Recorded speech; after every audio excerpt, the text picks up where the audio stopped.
I'd like to now welcome our next witnesses. Could each witness please state their name, their position title and swear either an oath or affirmation? Thank you.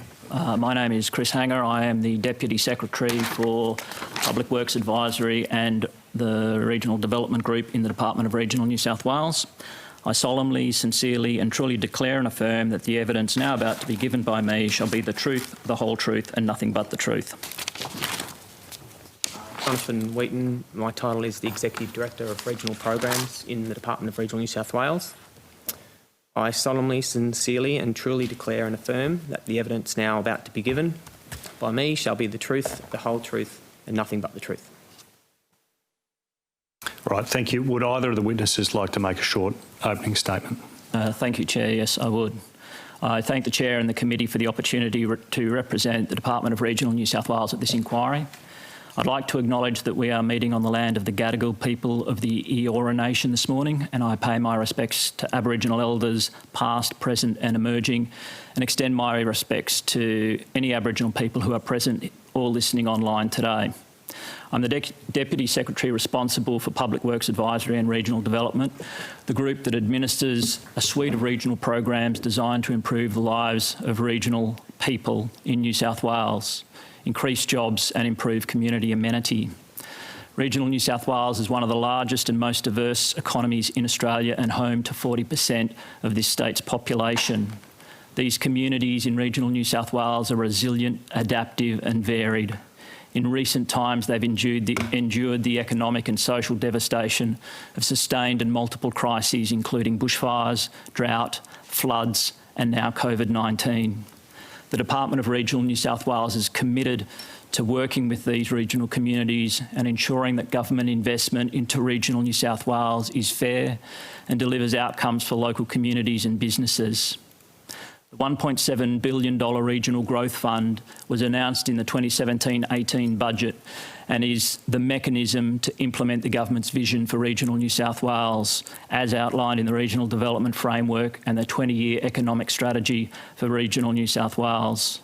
The Regional Development Framework provides a scaffold for our investment and a model that builds on providing quality services and infrastructure in regional New South Wales to ensure a baseline set of services and basic amenity across the entire state.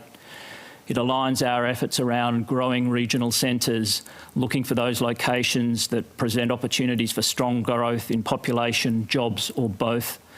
And we also look to unlock economic potential across the state. The 20-year economic vision is a clear blueprint for the future of the economic growth of regional New South Wales and is the mechanism we use to guide government investment and policy decisions to support regional economic development. That 20-year vision has mapped the state into 38 functional economic regions. These are the regions that we look at when we undertake economic development strategies and programs that we will discuss today. The overarching objective of the fund, the Regional Growth Fund, is to facilitate the development of strong, diverse and innovative regional economies. Over the life of the fund, we've seen over 4,000 applications to approve community amenity and support local economies with a cumulative value in excess of $5 billion.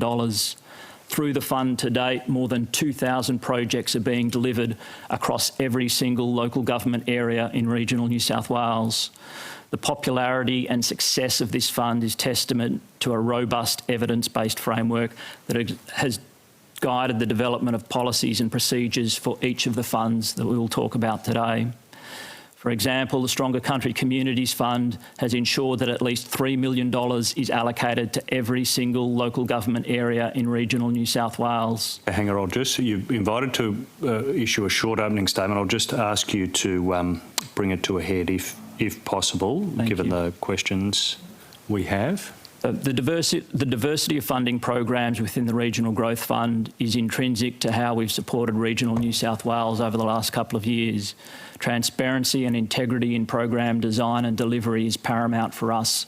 I look forward to assisting the inquiry in their deliberations today. Thank you. Great. Thank you for that opening statement. I'll just indicate before I hand to my colleagues that we welcome your appearance here today. I think the committee's indicated that most of the questioning. I mean, committee members are entitled to ask in any areas they like, but we'll be focused on the council areas of questioning, which means, given the breadth of responsibilities you've just outlined, you may be welcomed back to a future hearing. But just to indicate, that'll be, we will principally be dealing with a more limited part of the responsibilities you've just outlined. Fine, thank you. I'll call David Shoebridge, who is just on mute. Oh, thanks, Mr. Chair. And You're with us now. apparently I'm not. I think we have you. Oh, Can you hear me now? yes. Can you hear me now? I think there's a slight problem with WebEx. It was unmuted at my end. Thank you both for your opening statement and your attendance today. Did either of you have a role in the administration of the Stronger Communities Fund, the Tide Grant Round? No, Neither of you? no, that program's administered by the Office of Local Government. Entirely administered by the Office of Local Government? Yes, they oversee that program and deliver that program. You're aware of the program, I assume?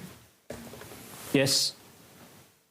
What, if any, advice did your department offer to the Deputy Premier about the approval of the guidelines for that project, for that program?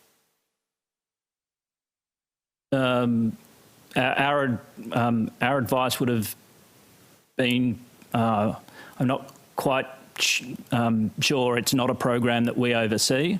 It would have been, if anything, reviewing what has been put forward by the Office of Local Government. I suppose, given you're under on either oath or affirmation, I'm not really interested in speculation. I'm interested in what you know. So what do you actually know? About the program? About the signing of the guidelines, the approval of the guidelines by the Deputy Premier. I wasn't involved in the signing of or providing advice around that. All right. Well, could I ask you... Sorry, this? can I, just so we're clear, Mr Wheaton, did you have any involvement in it at all? No, no involvement in the Stronger Communities Fund.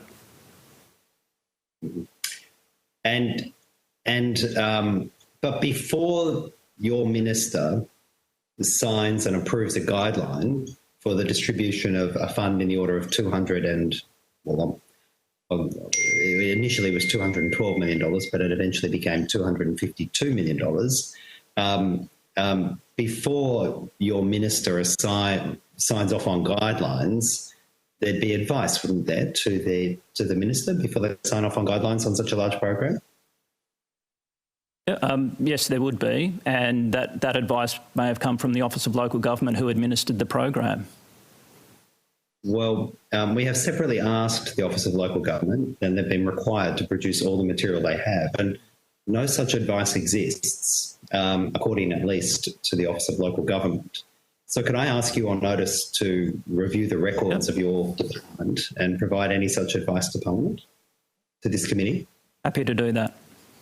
And I have a very specific question as well that I'd like your answer on.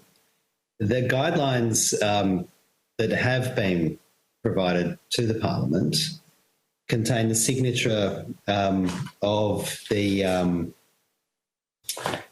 Minister for Local Government, and that's dated the 27th of June 2018. And they contain the signature of the Premier, dated the 25th of June 2018, and they contain what appears to be the signature of the Deputy Premier, but it is undated. Can you provide the answer on notice as to when exactly and by what method the Deputy Premier signed the guidelines? Yeah, we're happy to take that on notice. There'd ordinarily be a record of that. To be fair, Chair, I'll take a point of it. To be fair, what's being asked of these witnesses, who are departmental witnesses, is, and I'm not being derogatory, and that's But what Mr Shoebridge is asking is for these witnesses to determine something that the minister did do. It may not be within their gift. To be clear, I'm comfortable with them taking it on notice. Yeah. It may be that the answer comes back that was all done entirely in the minister's office, and they're not in a position to answer. I think that. the members made a very strong point. It's not necessarily a point of order, but the witness is entitled to answer in the way they've been invited to. Look, we are happy to go through our records to see if there's anything that helps in regards to that question. But as I've indicated, that's a program overseen by the Office of Local Government. We would expect that all the material related to the program they will hold. Well, you see, one of the difficulties we have is that that we have a series of emails from the Deputy Premier's office approving funding of millions of dollars to individual programs or individual projects to regional councils. But we have not to date been provided with any merit assessment or any indication of how those projects were identified and approved for funding by the Deputy Premier. So I'm going to ask you now, are you aware of any documentation within your department or any process in your department whereby the Deputy Premier was advised of and notified of these projects for funding for the Stronger Communities program?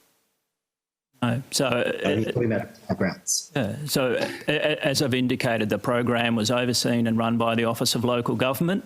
All the administration in regards to sort of project selection and process, we would expect them to hold and be able to provide. But I've indicated if we're able to provide material, we will take that on notice and happily come back to the committee. Could I ask you, as a matter of practice within your department, if there's a fund that's being administered by your department, and there are potential projects to be funded, which require the of the practice of the department to put a briefing note before the minister that details the merits of the project and gives a recommendation to either fund or not fund. Would that be the practice of your department? That would be standard practice, yes. David, we're just starting to have some interference. I'm going to call Courtney Husos and we'll come back to you with further questioning. So I'll call Ms Husos. Well, I might just continue on where I think my colleague left off, and thank you for your time this morning. So you said that it would be standard practice to provide an assessment and then a recommendation. What is the situations where you would deviate from that standard practice? They would be few. If we're talking about a sort of a grants-based program, then typically you would receive applications. Those would be assessed. Recommendations would go up to the minister. The minister would make a final determination. It'll depend on the program, though. So approximately half of the funding that is within the Regional Growth Fund is from the Restart New South Wales Fund, which is a legislated fund. So there, the sort of approval process is slightly different. There's an independent recommendation from Infrastructure New South Wales. Final decision is by the Treasurer, but through ERC, through the Expenditure Review Committee. But the principle of a collection of information around projects, assessment, and then a recommendation is pretty standard. So you just touched... Can I just ask a follow-up question? Oh, sorry, I've just got one, and then yeah. So you said that there's part of the programs within regional, the Regional Growth Fund are funded through Restart, and they actually need to be approved by the Premier. No, the Treasurer. Sorry, by the Treasurer. My apologies. So would you then be, because the grant is under Regional New South Wales, you would be responsible for preparing those briefing notes and that recommendation, even though it's going to the Treasurer? So ultimately it will be Treasury who will, because the fund is overseen by the Treasurer.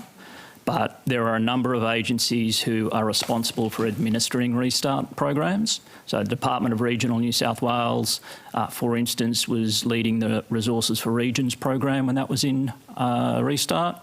Transport for New South Wales is responsible for fixing country roads, as an example.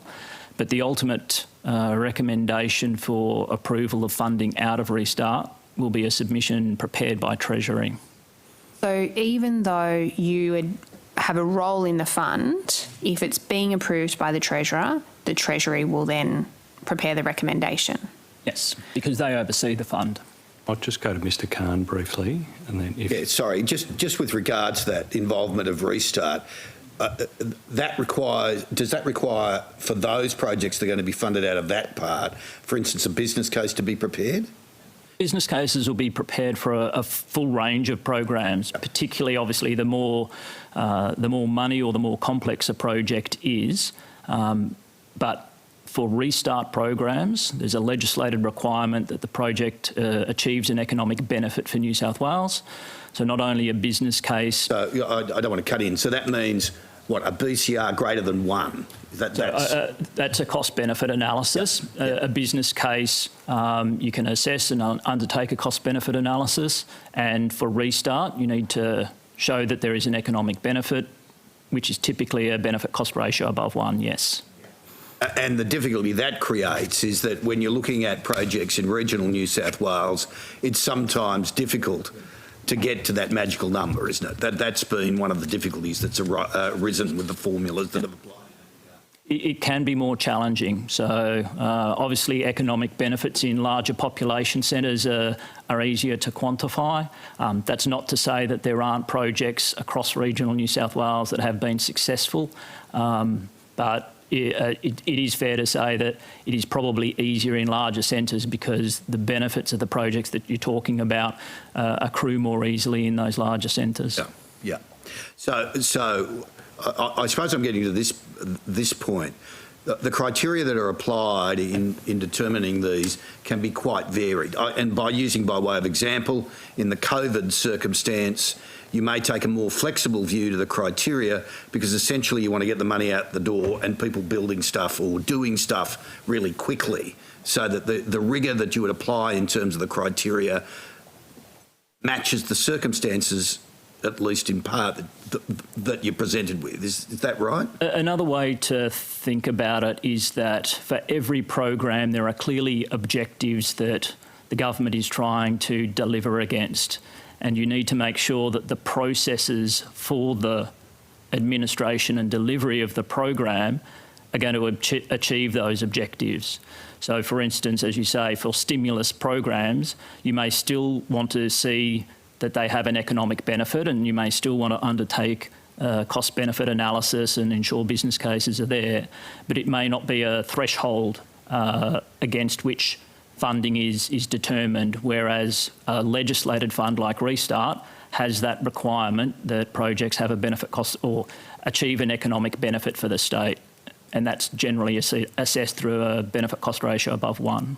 So, and I accept all that you say. So the objective, for instance, could be some social objective which is completely divorced from economic returns. And I'll use, by way of an example, frighteningly, the suggestion of making more available at sporting grounds women's change rooms.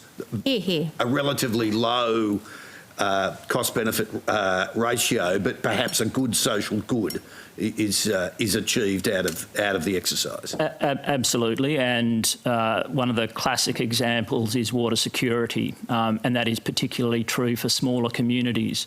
So, as I've indicated, one of the ways in which benefits are sort of quantified is by sort of population, and so if you have small communities who have critical water needs, it may be challenging given the cost of the infrastructure you need to put in place to achieve that positive BCR.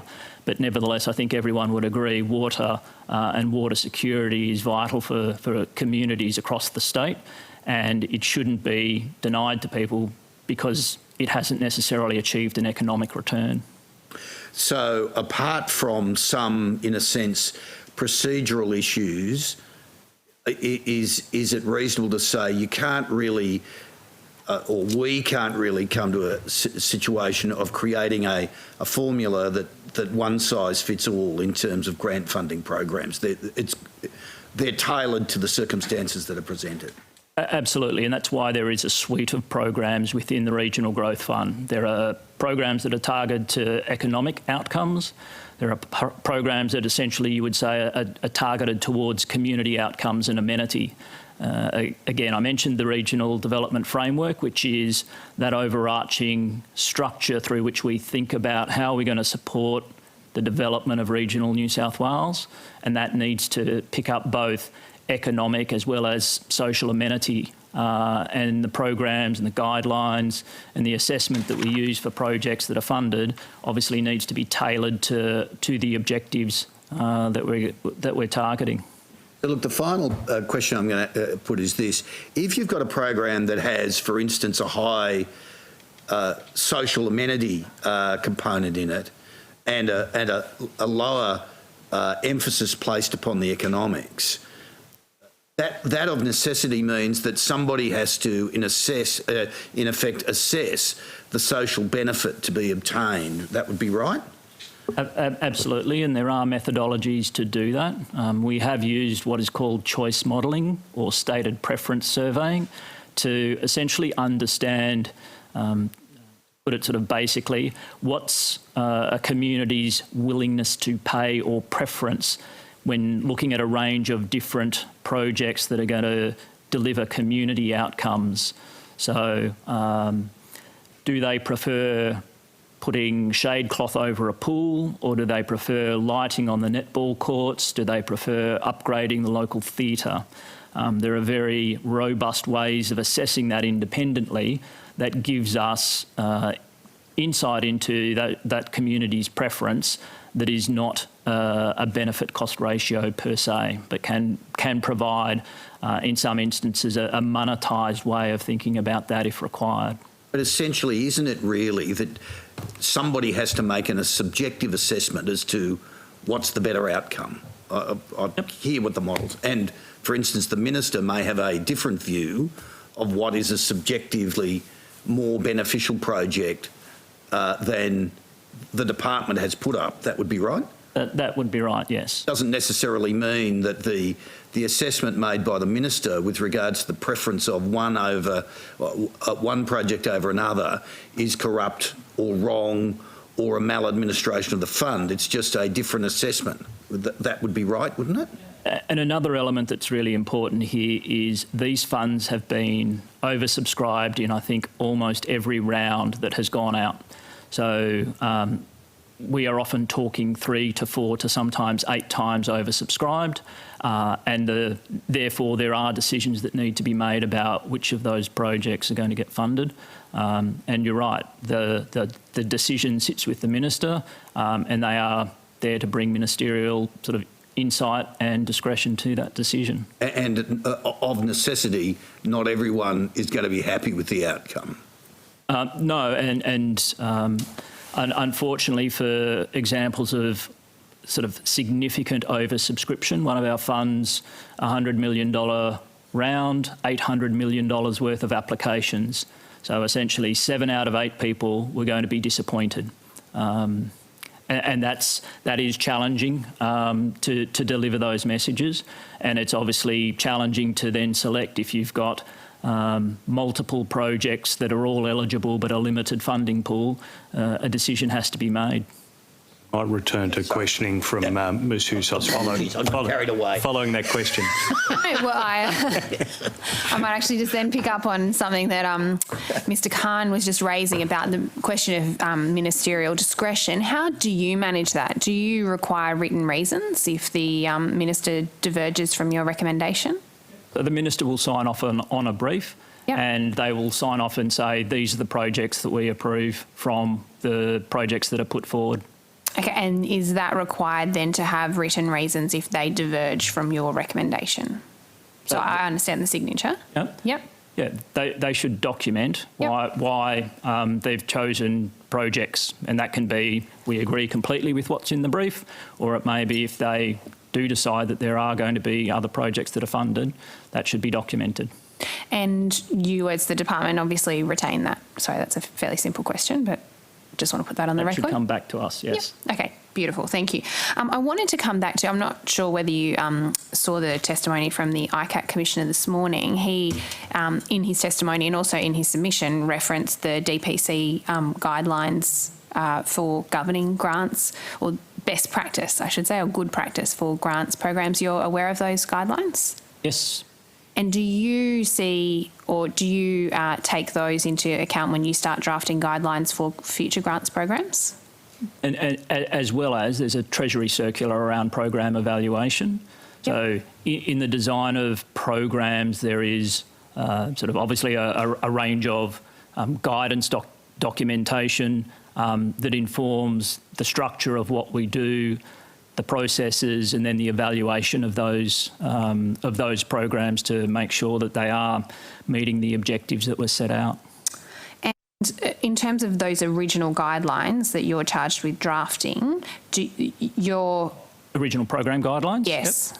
Sorry, the original program guidelines that would be natural that you would draft for the minister, you would take those specific broader government policies into account when drafting those guidelines. Is that correct? That's correct. Can I just, again, just Yeah, on that's that fine. line? Not all grants programs that are set up essentially arise out of you drawing up the objectives, would there? There would be somewhere essentially a cabinet decision's been made which is communicated through DPC that essentially says this is what you're going to do. That would be right?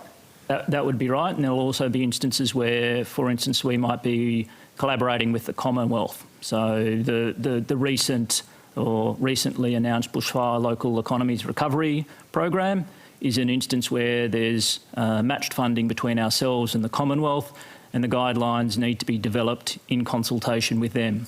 So yeah, there can be a range of different sort of inputs to the initial program initiation. Right, so you might, in some of them, wholly construct it, and in other ones, you're essentially doing the fuzzy bits around the edge, but otherwise you're really being delivered a fait accompli. Would that be right? Yeah, and there are some, again, depending on the funding source, and I'll go back to Restart, there are some very clear legislated requirements about Restart, and any guidelines that are associated with funding programs out of that funding source need to adhere to that. Well, I'm going to leave the room because I've got to go to another committee, and that then will leave other people the opportunity of asking questions. So thanks very much. Very Good. I'll return to Ms. Schuss and we're coming to Ms. Ward. Yeah. I just have a question on that, if I can follow up sure. on one question that you asked. Yeah. I just want to clarify. Thank you for your assistance to the committee today. In relation to the Honourable Connie Hughes' question about signing off on briefs and recommendations that you've put up to a ministerial office, I think your testimony was that the minister, if they didn't agree with your recommendations, had to put reasons why, or did you say it's... Can I just clarify? Yeah, they should. Best practice. So you said they should. Sorry, yeah, they should. So best practice is that they should? Yep. Where does that come from? Where's the requirement? Is it a requirement or is it a recommendation that they... It's best practice. It's a recommendation. In the So when you DPC say it's best policy. practice, where does that come from, that requirement or best practice So arrangement? Where's the authority for that, I suppose? Is it a requirement that they put reasons why? No, but as you would have seen probably in the ICAC submission as an example, in terms of transparency, it's helpful to know what the decisions have been and why there might be a divergence between what has gone up and Yep. what's ultimately decided. Yep, understand that. I accept that it's helpful. I'm not trying to quibble or disagree. I'm just trying to be really clear on whether it's actually a mandated requirement or whether it's recommended as best practice. They should. No, it's not mandated. That you're aware of. I'm not trying to quibble with it. I'm just trying to be really clear about it. So you could get a brief back foreseeably, which is not out of order. It's perhaps not best practice, but it might just be no, disagree with those, go with those. Thank you. Thank you. Thank you, Mr. Chair. I just wanted to just clarify, though, I mean, you talked about this, and I appreciate it's hard to be general because you administer a large range of grants, but there's a clear distinction between a grants program for something that's an emerging crisis like bushfires or coronavirus or COVID-19 versus a grants program that's being run in an orderly way, being established by the by a decision of Cabinet or as an election commitment and is then being rolled out. There's a clear distinction between those two types of grants programs. Would you agree with that? I'm not sure what the distinction is. There's obviously a far shorter period of time in those crisis situations to establish a program and sort of start to deliver it. But the architecture around program design and delivery should be the same as best as is practicable with the time that you have. No, that's very helpful. Thank you, Mr. Hanger. I wanted to ask you about changing guidelines. What's the process that your department has in place for making changes to guidelines? Because I think you did actually reference that in your submission, that yours have come through multiple iterations in some. So we will take feedback from communities and industry, depending a bit on obviously the objective of the guideline. And an example of that that's probably most recent is the Resources for Regions program. The first 6 rounds of that program were funded out of Restart, so had that requirement for a benefit cost ratio above 1. That program targets mining impacted communities. After round 6 of that program, it was becoming clear that the types of projects coming forward were struggling to meet that requirement, and those communities expressed a very strong preference that, as well as looking at the economic opportunities, they wanted to understand and be able to put forward projects that would support community amenity. As we've discussed, that can be challenging to meet that threshold benefit cost ratio requirement.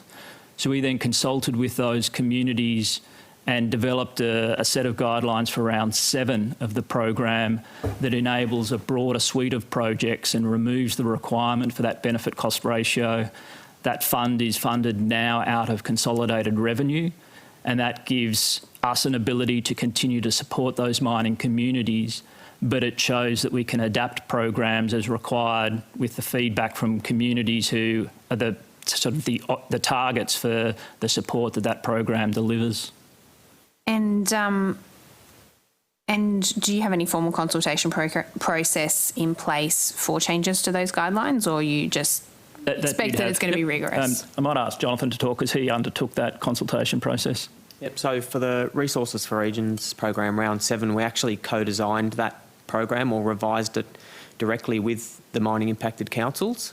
And so we had acknowledged at the point that the program wasn't working effectively as what it could have, and there was some outcomes that didn't align with the objectives of that program previously. So, for instance, there was highly mining impacted areas such as Singleton who hadn't been funded in the last couple of rounds, and so we directly engaged with Singleton and other local government areas to redesign that program together to better meet the needs of those communities and have a program which ensured that the funding for that program in particular would go to the most mining impacted areas.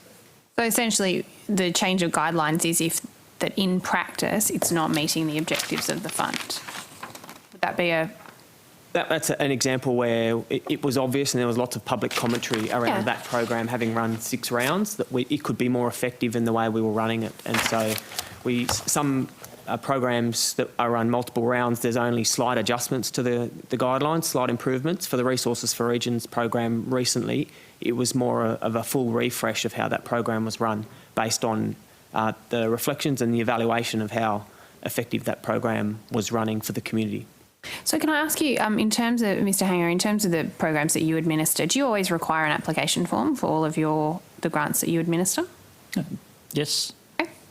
And is there any situation where you would think that it would be appropriate there wasn't an application form?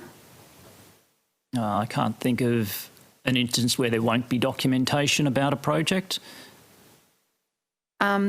And I wanted to ask you about the approval. Just returning to that question, it was a more specific question than that. Do you just want to put that again? It was actually about the application form rather than documentation. So some of the programs will not have public application processes for them.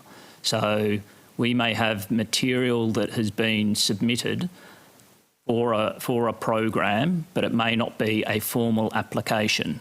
So people, for instance, may bring forward business cases and we need to look at those in the context of a program. So not every single project will have a formal application. We may have representations from people that we need to be able to assess through a program. But on notice, could you provide, obviously you administer a range of grants, could you provide on notice an indication about which ones do have an application form and which ones do not? Thank you.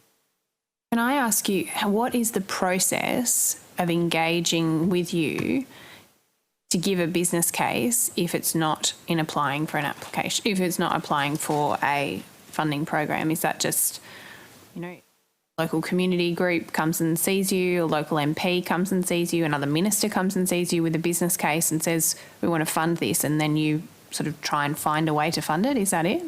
So there are a range of programs that will have formal open application rounds, as an example. So the Resources for Regions program that Jonathan just talked through opens and closes formal application process, and in that case, councils and communities submit a formal application for that program during that funding round. Growing Local Economies, as a sort of a different example of a program that we oversee, was essentially open at all times. It had published guidelines and criteria, and what needed to be submitted were business cases that met the criteria of that program. So it does differ, and we do have communities that may bring forward projects outside of when we have programs open. And our role is to understand what's going to help communities develop, and that might be economic or it might be social. We want to be aware of those programs or those projects, even if there may not be a suitable program available, because part of our work is making sure that when programs are available, stimulus for COVID and recovery for bushfire as examples, if those programs aren't available, we still want to hear from the community what are the types of things that are going to help them to recover from bushfire or recover from stimulus. And in that environment, we do want to say, even though there isn't a program available at the moment, we want to understand what's going to help you, and we will happily take business cases or information that you have to help inform, when money becomes available, the programs that we put forward. So sorry, just one clarification on that before I have one final matter I want to ask you about. When you say you ask for, you know, general information and feedback, when you say that programs like a $100 million program that's subscribed 8 times over, you're talking about outside of that, it's just generally sort of information that you're receiving. Is that right? So I have one of the branches in my group is the branch that's called Regional Development. There's 100 people based across the state. Their job is to work with those communities and industry to understand what are the types of projects and services that are required to help support those communities. That information is not restricted to when do we have a program that's open for applications. They obviously need to understand a sort of a full range of issues in those communities at all times. And as we are thinking about program design, we need to be able to not only review what has come through formal processes, but also understand more broadly the environment in those communities. So rather than sort of a closed door, sorry, there's no money available at the moment, we're not able to engage with you, we ask our staff to make sure they're aware of all the activities underway across the community. Clearly, if there are funding opportunities relevant to ideas that are brought forward, we will direct them through that process. But if there's not, we still want to have awareness of that, because it informs, obviously, future policy and future program design. I've just got one final matter, which is just about the Regional Growth Fund, which I understand has 6 different funds that sit underneath it. If it doesn't conform, can you just tell me about the approval process for something that was outside of a specific fund? Actually, sorry, let me ask you the first question, which is, do the 6 funds all get signed off individually by individual ministers? Is that correct? It'll vary. So some of those funds, as I said, are funded out of Restart New South Wales, or the Restart New South Wales Fund. So Growing Local Economies, Resources for Regions for previous rounds until round 7. Growth, Environment and Tourism Fund, all Restart. So the approval process there, I talked through briefly, but I'll cover off again. Oh, that's okay. It's not actually that one that I'm interested in. I'm interested in the Regional Cultural Fund. So Perhaps before you go to that on notice, you could provide us the approval process for each of the funds in that broader fund. yeah, sure. Just in terms of the Regional Cultural Fund, if there was something that was a cultural application but outside the Regional Cultural Fund, how else could that be approved under the Regional Growth Fund? So it may, for instance, be eligible under Stronger Country Communities. So is there a specific example, a specific project? Yeah, so there was a $30 million grant that was given to the Riverina Conservatorium for the construction of a new recital hall. Now, we've been told that it was approved by under the Regional Growth Fund, and I'm just trying to get a sense of who would have approved that. So there's two elements to that project. There's sort of stage 1 and stage 2. Stage 1 of the project is essentially a refit of the building. I don't know if you know the conservatorium well, but it is currently on leased premises at Charles Sturt University, and that lease is, I think, due to expire this year, and it needs to move premises. The first stage is a fit out of the facility to enable that to occur into a location in the CBD in Wagga, a disused government building. So it's essentially funding that was signed off by government through ERC to enable the move of the conservatorium into that new facility. The second... When you say signed off essentially by ERC, who signed this off? Well, that would be ERC has approved. On the recommendation of which minister? That, I believe, will be through Property New South Wales. But again, I can check. All right. Because it is a government building that they are moving into. Yeah. So some minister has to take this to ERC. You're saying it would have been the minister responsible for Property New South Wales. It could have been. But I'm happy for you to clarify that on notice. Yeah. And you talked about stage 2? Yep. So stage 2 was a pre-by-election $20 million commitment. The important thing to understand about stage 2 is significant work still needs to be done on the business case. So when you talk about a $30 million grant, and this is true for all of the programs and projects that we fund, they are all subject to meeting criteria, and they are all subject to a performance-based funding agreement. And so the funding goes to those recipients when they've delivered the milestones in the projects. They've got to show they're progressing along their Got to show their progress. Yeah, I understand that. I just wanted to ask you one final... Actually, it's all right. I might come back to that later on. Who made that decision about stage 2? That was a pre-by-election commitment. It was announced by the local MP. Who was? That was Darryl Maguire at that point. Right. So it was announced by Darryl Maguire, but he was at that stage a parliamentary secretary, not a decision maker. Who was the decision maker for this grant of $20 million? So that's a government election commitment. So with all of the other government it's a by-election or election commitments, they ultimately get signed off and funded through the budget process. But Mr Hanger, they're two separate... I think it's very important that a government delivers its election commitments. The government's entitled to make whatever commitments it likes. The executive of the government then has to subsequently make an administrative decision to allocate $20 million to fulfil that election commitment. Who made that decision? That decision would have been as part of the funding for the other election and public commitments the government makes. So it's ultimately signed off by ERC. The Treasurer, on the Treasurer's recommendation. Yeah. Well, I invite you to clarify that Sorry, on Mr. Chair. Yeah, I'll put one question, then come to you, Mr. Shoebridge, on this matter.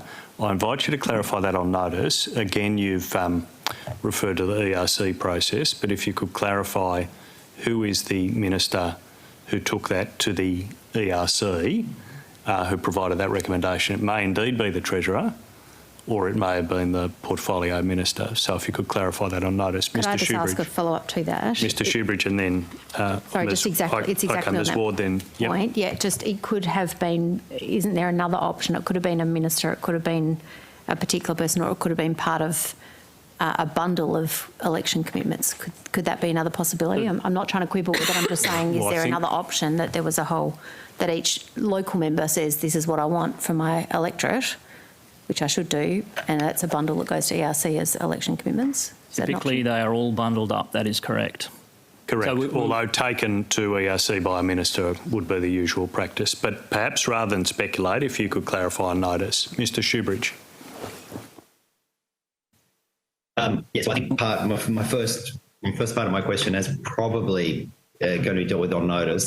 You said, I think the exact words were "should have been," and is that because you don't have any specific knowledge sitting there now? Sorry, in The reference decision to... should have been made by ERC. It might help, David, if you clarify which decision. Are you referring to that specific grant? The funding, the second round of the funding of the conservatory. You said it should have gone to the... Yep, I'll clarify on notice, but my understanding is that was part of the funded election commitments for the government, and so would have been signed off as a bundle, as they often are, by ERC. But I will take that on notice and clarify that. Great. But there are multiple stage process before something gets to the ERC, is my understanding. There's the initial uploading of a project.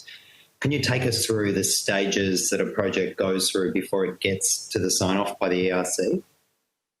So an individual project. It can also be that ERC decides to provide funding for a project and then that, or a program, and that work then commences. But to talk through the example of how the Growing Local Economies program, which we oversee, is the passage through to ERC. An applicant... If that's the one that the reporting was done, then yes, please do. The process will typically be, and generally is, there is a business case that is submitted or an application that is submitted for a program. The application is assessed, the business case is assessed, the outcomes of that inform ERC, and ERC will then determine whether that project is funded. So in Growing Local Economies, you have an application form, you have business cases that need to be submitted. Those projects are then independently reviewed by Infrastructure New South Wales, who provide a recommendation.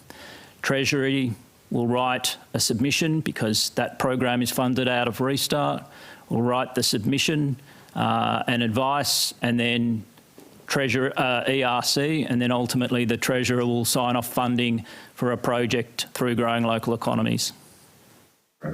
To the extent that material is in your domain, could you provide that relevant material to the committee on notice? That's the business case, the application, and whatever else of that material you have a copy of for the Riverina project. Yep. Right, thank you. I've got one follow-up from Ms. Housos, and then Yeah. So just last question on this.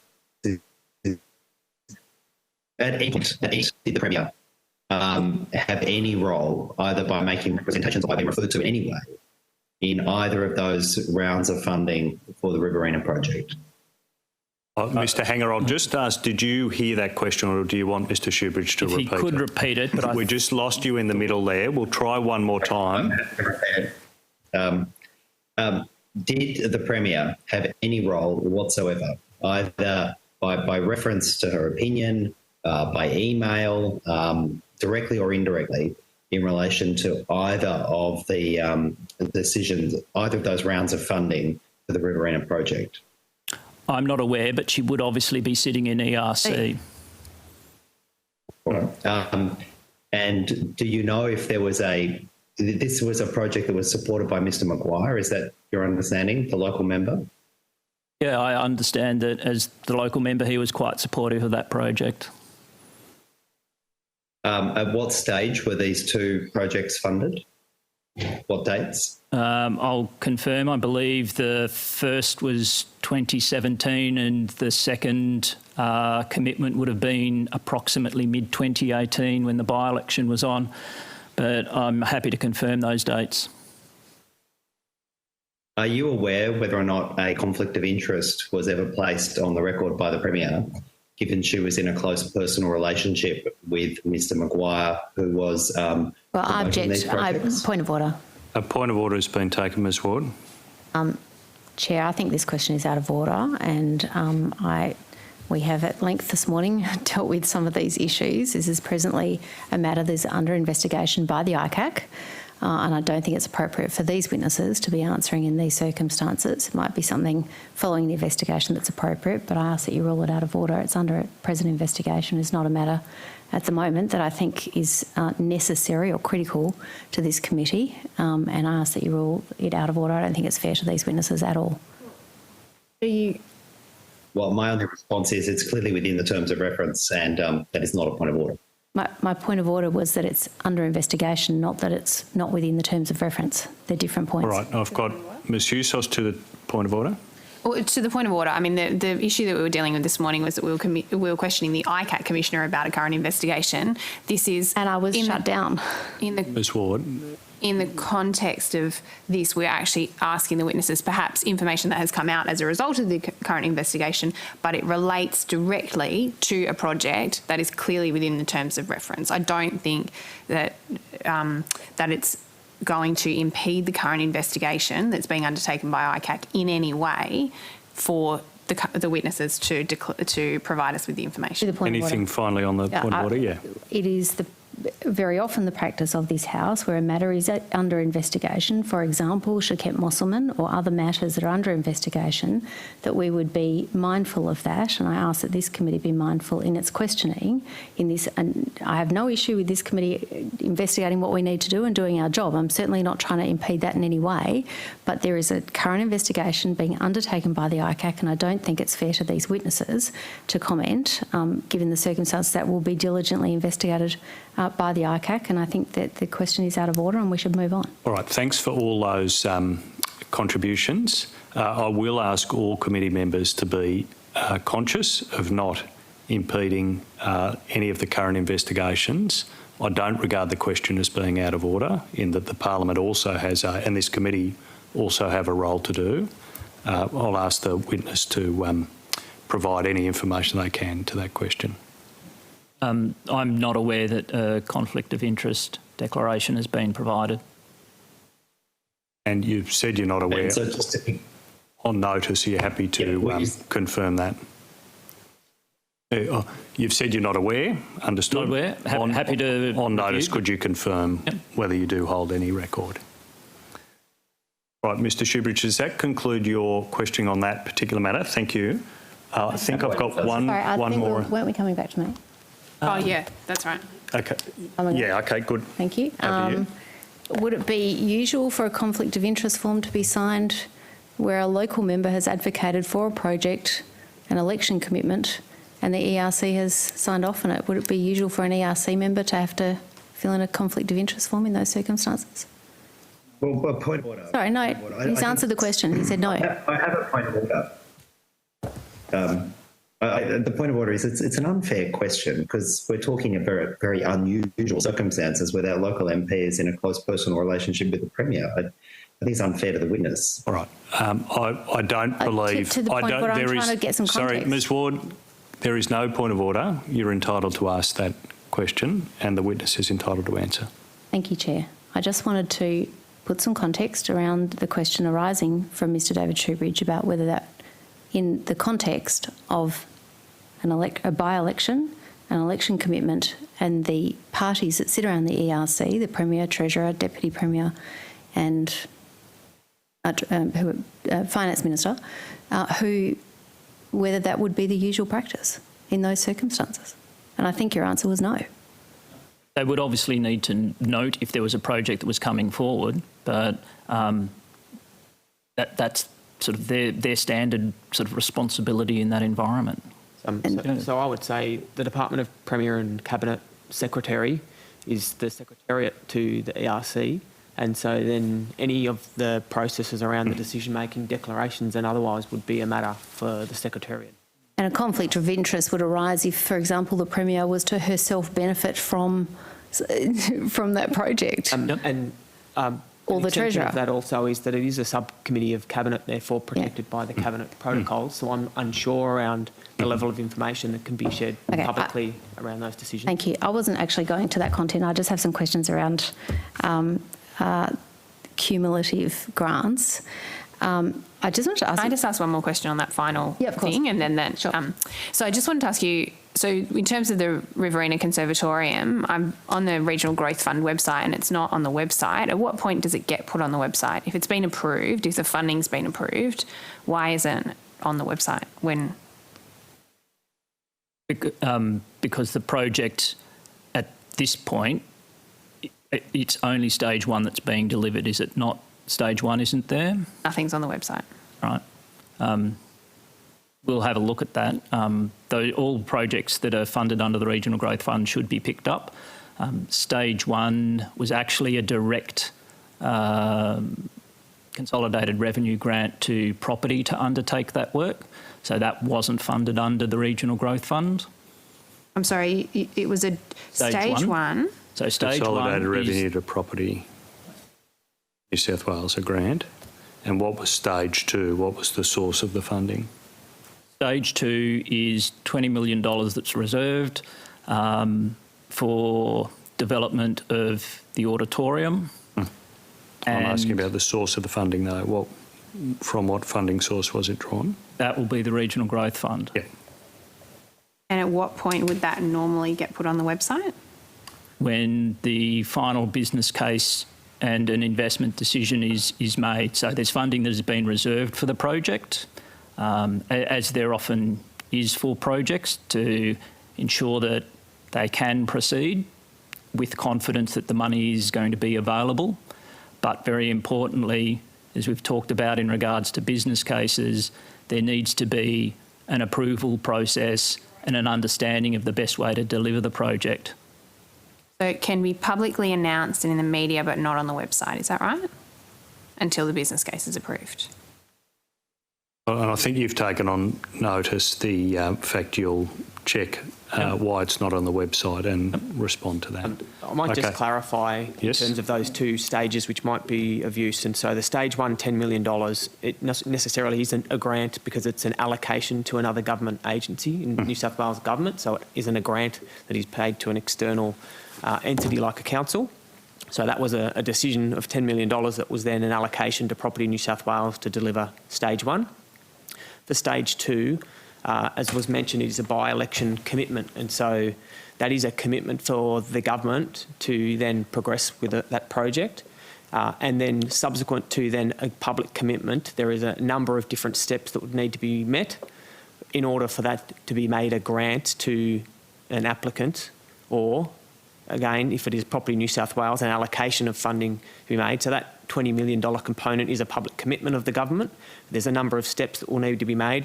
Currently, a strategic business case is being undertaken for that stage two, $20 million, and it is not ready for an allocation of funding to be made. So there is the public commitment of the funding, and it is a reserved funding, and that's why it's not on the website. Is that it's a public commitment for the government to progress with that project, but there is a number of checks and balances that the department and other agencies will work together to determine the best way forward for that project to be realised for the community. Are there any projects that don't get the business case, don't progress through, their business case isn't up to scratch, or there's, might be a public commitment, but you can't allocate the funding? Is there a time period that you have that that allows that, or is, you know, are there projects that can get stuck in that particular continuum forever? And we're going to Ms. Ward. Yeah. Oh, sorry. Yes, this is. Take it on notice if you like. The witness is welcome to answer the question. I mean, there is no set time frames for, well, unless the government has committed publicly to a time frame, then there's no set time frame for when that $20 million commitment would be realised for the community of Wagga Wagga. Okay. Right, Ms. Ward. Thank you.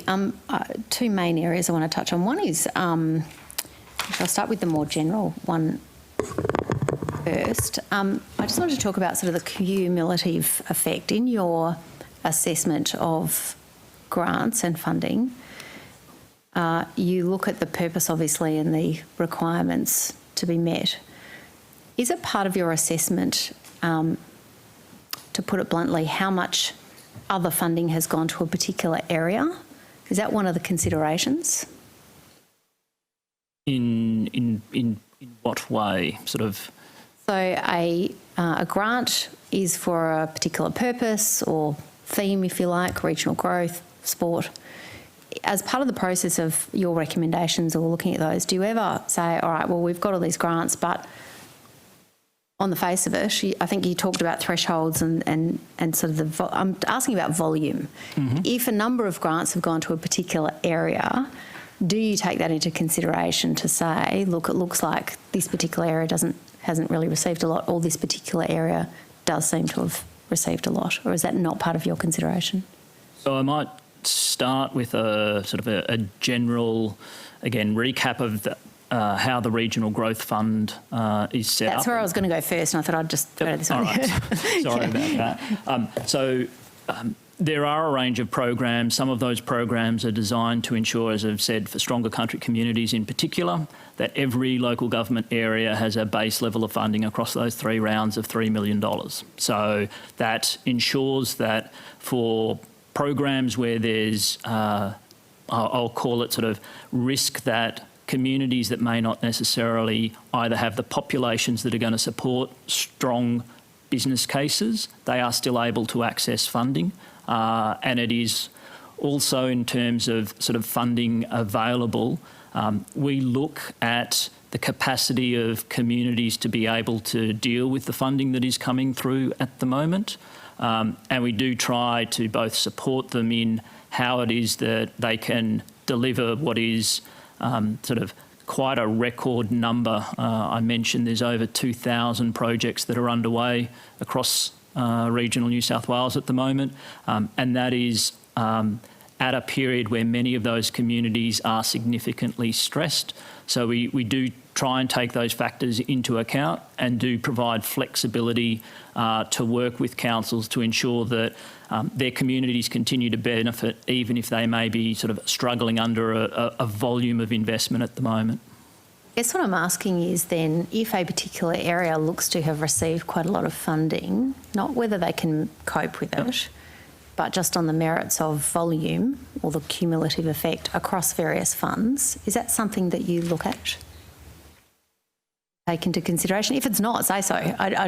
It is in some of our guidelines that geographical distribution of funding can be taken into consideration. Put it much better than I can. I obviously need another coffee. Thank you. By the panel. And so it is? Yes. Only in where it is stipulated in our guidelines. We have kind of public-facing guidelines in terms of then how the assessment criteria of projects that will be assessed against, and then the different components that a panel could take into consideration. You would imagine that with the 93 local government areas in regional New South Wales, the circumstances are very different around that's my point. The capacity of communities or councils or other organisations in those areas in, let's say, central Darling Shire, compared to Coffs Harbour or more a community that has a greater level of capabilities across multiple organisations. And so we do, as far as possible, design our programs to take into account the different capabilities and capacity of those areas to make sure that those communities don't miss out. And would you agree that potentially at the other end of the scale, where communities have seemed to have received a number of grants in a closer proximity of time, that one explanation for that could be that they've missed out previously. they didn't fit into that criteria or this criteria, and there now is sort of a catch-up, if you like, particularly in infrastructure. There might be a catch-up period where there's a number of grants and they might be all cumulative. Is that something that you think is a possibility and can occur? And Jonathan will talk more about resources for regions, but he indicated Singleton as one example. Everyone, I think, would acknowledge they are a heavily mining impacted community. They did not receive, they were unable to bring forward projects in earlier rounds of that program that were successful. The program has been redesigned to make sure that those communities, even if they have been unsuccessful previously, are able to, through a robust process, bring forward projects and be successful in subsequent rounds. And can I just take that to the next... Sorry, did you want to add something to that, Mr Wheaton? I was going to say that it really does come down to the program design. So we had a drought stimulus package which looked at ensuring that the areas that had the highest impact of drought were prioritised for funding over the projects less impacted. Whether they're small or large, capable or not capable, inundated with grants or not, that is exactly that's the right. criteria. And so we really, as far as possible, try to discount the capabilities of an area or an organisation to deliver a project, because we have mechanisms to support the project delivery through Public Works advisory and on-the-ground support from our staff. And so if we don't believe as a council, as an example, has the capabilities to deliver a project, notwithstanding that it aligns very strongly with what we're trying to achieve and that it will deliver great benefits to that community, that we would provide a different way of making sure that project could be delivered for the community, but provide our support through Public Works advisory or through other mechanisms where there might be that capability or capacity gap with a council, for example. Thank you, that's very helpful. But also in circumstances where just park the capability or otherwise might be in areas where they're very capable of delivering, and it might be that a number of grants, a cumulative volume of grants in a geographical area comes about because there is, for want of a better word, catch up in that area, rather than sort of, do you see what I'm saying? That I'm trying to say it without saying, but sometimes the political word is there's pork barrelling in that area. Sometimes it can just be, look, there hasn't been a lot there and they're catching up and they now significantly qualify for a number of these grants. Could that be the case, and do you agree with that or disagree? That could be the case. Government can work out where it wants to focus funding because it believes those communities have missed out. And so, Ms Ward, we might come back to you if that's okay, unless you want to put one final question. I just wanted you to talk then. I was going to ask this first about the design of the Regional Growth Fund. For that reason, that's why I wanted to ask about that. And I was going to ask you generally, but I thought it would be faster just to be more specific about it. But if you could just tell us about, was that a factor in the design of the Regional Growth Fund? Yes. So you look at where there may have been very clear either underinvestment or unmet need. So, for instance, the streams that are in the Regional Growth Fund, there are streams for economic activation, and then specifically there are called out streams in the community space, broad like stronger country communities, but there's an acknowledgement as well that significant investment was required in community sporting infrastructure. So there's been a sporting infrastructure fund. There has also been dedicated rounds through stronger country communities for localised sporting infrastructure. So yes, we do look at where are the needs, how do we design programs to support what communities are telling us are required. Thank you, Mr Hanger. I might start on that point, which is you talked about the 38 economic regions that you look at. When you look at the state, that's how you're looking at them. To what extent, well, I might preface this firstly by saying I know you administer a lot of funds. I'd like to just focus in on stronger country communities fund for that reason, and perhaps just at round 3, so the most recent round. And I'm just interested in how that fund is structured as an example of the sorts of funds you're administering. To what extent do those economic regions around the state factor into that fund? Are they considered? They're considered separately in the fund. The functional economic regions that are outlined in the 20-year vision inform the Growing Local Economies Fund, which is the fund that is focused on economic activation Right. across regional New South Wales. Yep. Stronger Country Communities is targeted at community amenity. Yep. And so the way in which that program is established is to provide a dedicated baseline of funding to every local government area. Yep. And then there are weightings for population, and then there is also, I'm going to call it a weighting for almost remoteness. So Yep. we use the Rawlinson's building index because it costs more to construct further Yep. west. So for the Stronger Country Communities Fund, looking at its most recent round, essentially there's a formula that means that each area receives a relatively equal amount, subject to the formula. Is that correct? Yeah. And then within that, there's a significant amount of discretion as to which projects get up. Is that correct? In what sense is discretion? Well, so the process, if I talk Yep. through the application process, so for round 3, Yep. councils and community groups could submit applications for the program. Yeah. There was input provided by government MPs on the projects within those LGAs that were within their electorate. And then ultimately the Deputy Premier signed off on the projects that were to be funded. And when you say, just tell us exactly what is the role of those MPs, what precisely do they do in the assessment process? In round 3, yeah. Talk to that. So each government member was asked to review all of the projects that had been submitted in local government areas that were coverage by their electorate. They were asked to review projects against 2 of the program criteria and asked to rank those either low, medium or high in terms of alignment to those criteria. We likewise had department staff undertake those same assessments. So I think from memory, in round 3, that involved 1,300 projects around New South Wales across the 93 local government areas. I will say it covers the Lord Howe Island and unincorporated Far West as well. Yeah. And so then those rankings, or the low, medium and high from both the department and the MP, then go through a senior officers panel or a decision panel, which then makes the recommendations for the projects. Yeah, so appropriately, and this is the case in many grants programs, federally and state, an MP might have input, as you've said, into the local government areas in their electorate. So, for example, the member for Cootamundra might have input into those areas around her electorate.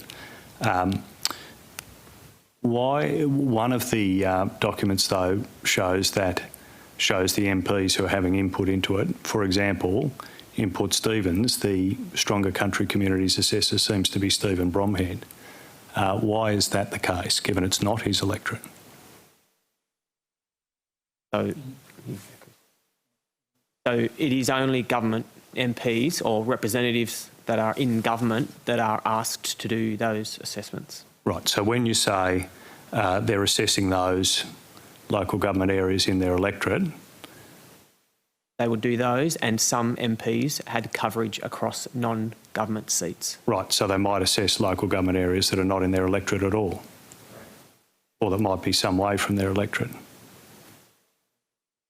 Had the coverage over all of those. It might be parliamentary secretaries or other representatives that have been by the government to provide input into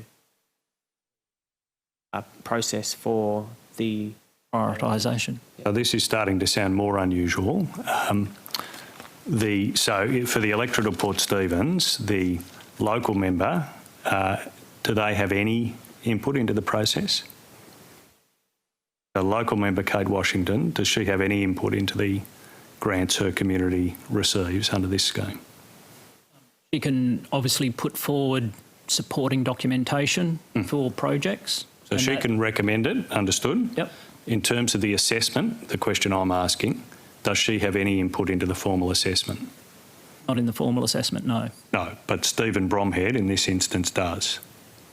As sort of parliamentary secretary for that broad area, yes. Well, but it's not just parliamentary secretaries who have this role is that this is government MPs, so this isn't a... Government MPs for their electorates, yes. Yep, but you're not telling me that parliamentary secretaries are the only ones exercising these decision-making or these assessment functions, are you? No, government MPs for their electorates. Yeah. And then I believe it was parliamentary secretaries as well for other regions. It was either parliamentary secretaries or nominated MPs by the Deputy Premier's office. So Who may or may the not have office been would parliamentary facilitate secretaries. MP input. So the department doesn't facilitate the MP input on projects. That is done by the Deputy Premier's office. Yeah. And are you aware of another scheme that... I'm aware of a number of grant schemes that have MPs involved in the decision. I'm not aware of another one that has government MPs only involved in the scheme. Are you aware of one, Mr Hanger? Of another scheme that only has government MPs? In the assessment process? So... I'm not running interference at all. I think it's important you answer, but it might be that it's not within your remit to answer if you want to take it on notice, because I think it's important we clarify this, and it might be that I think he said it's not something you determine, but I think the committee should hear. Yeah, well, you might want to take that on notice. You might just not know. The witness is entitled to answer in any way, yeah. Yeah, I might take that on notice. I can't think of any immediately, but I'll take that on notice and come back to the committee. Yeah, well, I might put it to you, it's very unusual arrangement to have MPs from another electorate entirely in some fly-in, fly-out arrangement making assessments about communities that might be some way from their own local patch. I invite you to... all of the program guidelines spell out that input from a range of stakeholders will be taken into account. Yeah. So there is the facility to be able to take advice from those organisations, those people who will be able to provide advice around projects. So you've taken on notice that question about are you aware of any other programs in relation to this, any of the programs you specifically administer, do any of those have government MPs making the assessment? No, not that I'm aware of. All right. I might ask then, I might turn to Mr Shoebridge at that point. Can I just ask, sorry, just a follow-up on that topic then? Well, I'm just conscious Mr Shoebridge hasn't had very much time and government MPs collectively had, but if you want to be quick, you're welcome. I'll be quick, thank you, Chair. So just on those, would you have a number of MPs who may, so it wasn't just one, there would have been a number of MPs that had made suggestions about areas that are not necessarily in their electorates. Would that be the case? Because there are a number of MPs who might, for example, look after an area and suggest that this would be good for Port Stephens, or this would be good for Wollongong, or this would be good for seats that aren't necessarily their own. Would that be the case? For instance, the Minister for Regional Roads will obviously have insight into a range of road projects that might sort of benefit a community if that was what was to come forward. The Minister for Regional Youth may have perspectives on regional youth projects, which were the subject and the focus for round 3. So, as an upper house member or resident of an area, I might go into bat and say that we need women's change rooms on a sporting field. That wouldn't be completely out of the ordinary, would it? Or maybe upper house members, maybe that's a step too far. Well, just to clarify though, the distinction here is between the assessment process and anyone making any recommendations. Sure. So, yes, yeah. No. Right, I'm calling Mr Shoebridge. Yeah, thank you both again for your evidence. I assume that the rationale for having a local MP, the local legislative assembly member, having input is because that local MP would ordinarily have good ties with the local community. Is that the rationale? Yeah, yes, and as we've indicated, there's a range of stakeholders who may be able to provide a perspective on a project, and that... But I'm putting my question here to the MP involvement, and so if you could limit your answer to that, that would be helpful. A local MP should be able to bring a perspective on projects in the LGAs within their electorate. So what on earth is the rationale for excluding the local MP simply because of their political allegiance? Well, I'm going to take a point of order on that. That the premise of that question, I'm not sure that the witness needs to agree with. I don't know that they can form the view that it was for that reason. I'm conscious of the time. The question's in order, although the witness may choose to. The witness should answer in a way in which you're comfortable. What is the rationale for excluding local MPs by reason of their party affiliation? Local MPs can provide support for projects regardless of their political persuasion that comes through.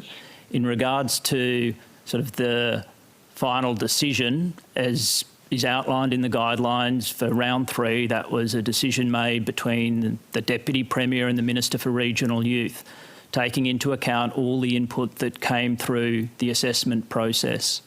So they can provide their perspectives and their support for projects within the local government areas, within their electorates.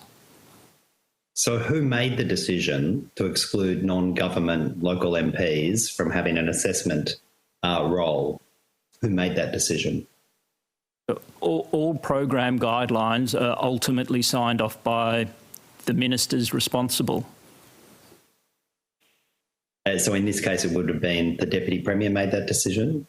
The Deputy Premier and the Minister for Regional Youth approved the guidelines for this program. That's correct.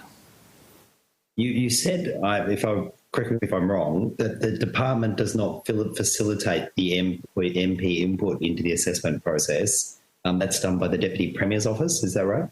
So I might clarify that. So administratively, it is done online, and so the access to the system to be able to have input on all of those projects is administered by our program team.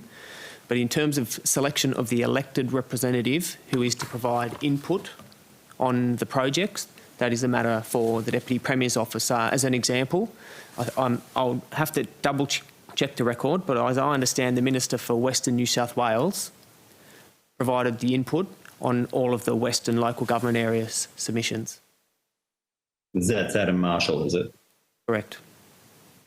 Well, a number of documents have been produced to the House under calls for papers, which would cover the MP input, but there are very few, if any, records of actual MP input into any of the 3 rounds of Stronger Country Communities funding. Is that because those records are not held by your department? No, they should be recorded as part of the full panel assessment process, and so it would be a comprehensive assessment spreadsheet that would have all of the different views, both MPs and the departments and the panel records and recommendations in a document, and that record would be held by the department. And should have, if it was covered by an SO 52, should have been produced by to the Parliament, is your understanding? I would have to check to see whether there was any redactions or otherwise claimed over that to see whether that information had or had not been provided. But I understand that we haven't had call for papers, and all the papers and records that the department would have adhered to that. If you could just confirm on notice that relevant, all of the documentation about the MP inputs has actually been provided in accordance with the SO 52, or if for some reason, some legitimate reason it hasn't, if you could identify that reason on notice. Certainly, I'll take that on notice. The final issue I'd like to ask you is about the allocation of funding in rounds 1 and 2 of Stronger Country Communities. You said the decision was to give each council $3 million as the starting point. Was there any consideration given for the fact that some councils have, a couple of thousand residents, and some councils in the regions have, tens and tens of thousands of residents, and therefore the $3 million per council may provide a substantial skew in terms of the allocation? Going on. All right, so $3 million is actually over 3 rounds of the program. The minimum or the baseline, I should say, for round 1 was $750,000. Round 2 was a $200 million round. and the minimum for LGAs there was $1.5 million. As I think I mentioned earlier, population is considered and is a weighting to the funding that is provided for local government areas. So we do look at both providing a baseline to ensure that regardless of where a person is based, there is a level of funding that can go to that community to bring forward and support the projects that are important to them. But we also understand that both population and I also indicated remoteness are factors that are taken into consideration in the funding distribution for local government areas. Jono, did you want to add anything? But it never goes over the 3 rounds, it never goes under $3 million. Is that right for a council? The population figure doesn't take you backwards, it only takes you forwards. That's correct. Is that was there consideration given when that funding formula was developed that it would have a very, very large skew towards coalition held seats in regions? Was there any consideration given about that may produce a very highly politicised delivery of funding? No, we don't look at the political mix of the local government areas, which is how this funding is distributed. So as I've indicated, we wanted to make sure there was a baseline. We've talked about a range of different ways that programs are delivered. A range of programs are competitive, and as we've indicated, especially for economic programs, that causes challenges for smaller communities where it's harder to quantify the benefits to achieve some of those economic outcomes. The premise of Stronger Country Communities was very much that amenity framework that we are talking about in the regional development framework. So it goes to making sure that wherever you live in regional New South Wales, you'll still be able to access funding for the projects. Mr. Hanger, I'm going to stop you there. We've come to the end of our time. I've just got one final question from the government and then we'll be concluding. Thank you. Just one question on the Port Stephens example. Could that be an example? Sorry, I'll go back. Do councils have input into grants such as this? And in the Port Stephens case, did Port Stephens Council have input into that grant? They would have submitted the applications for round 1 and 2. Only councils were eligible to apply. So under this program, it was only councils who had an allocation of funding, and in that allotment of funding, they would bring forward projects up to the total, and in some cases over that total that has been allocated to them for round 3. Councils as well as other community organisations were eligible to put forward applications. That's not a coalition skid seat. I'm going to have to bring us to a close. We have reached time. Thank you both for attending this hearing. The committee has resolved that answers to questions taken on notice, and you have taken a number of questions on notice, be returned within 14 days. The Secretariat will contact you in relation to the questions you've taken on notice. As I indicated at the beginning of the session, we've dealt with principally with a narrow range of the funds you deal with, so we do expect to be talking to you again at some point in the future. We thank you for your time today. Right. Thank you, and if required, very happy to come back again. Thank you. Thank you.